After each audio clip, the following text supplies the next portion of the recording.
So it's pack up your sea stores. 97 Orchard Street was an abandoned piece of American history until Ruth Abram and Anita Jacobson saw its real value.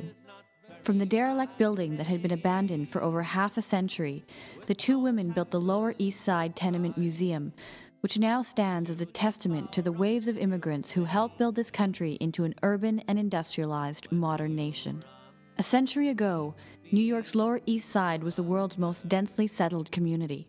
Thousands of European immigrants poured into its slum neighborhoods, seeking a foothold in a country that offered them both opportunity and hope.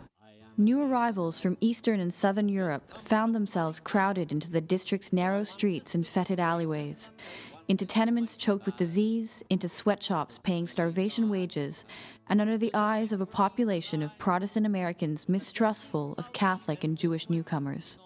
By the 1930s, the city of New York had condemned many Lower East Side tenements, including a 6-story structure at 97 Orchard Street that had housed over 7,000 people since the time it was built in 1863 until it was shuttered in 1935.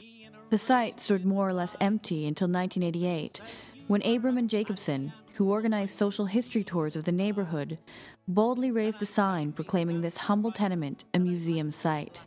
This building, they said, was as important to the nation's history as the homes of great presidents and Revolutionary War generals, and as valuable as civic monuments and national parks.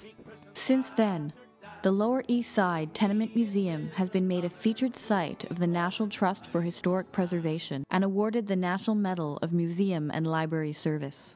Last year, Tenement had 140,000 visitors. The year before that, 130,000. And this year, the museum is expecting over 150,000 visitors and some 12,000 tours. Visitors step back in time through a hallway that hasn't changed in a century, into apartments that have been carefully restored, each representing different eras of the tenement's history.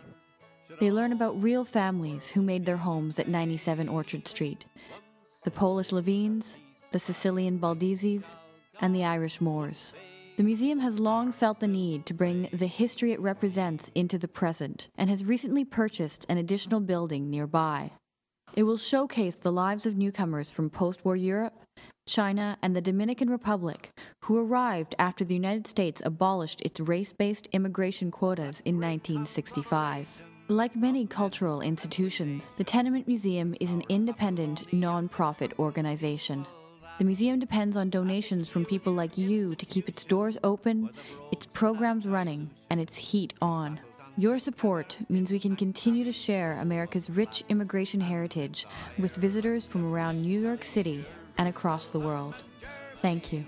Chinese and Africans and a paradise for rats, all jumbled up together in the snow and rainy weather. They constitute the tenants in McNally's row of flats.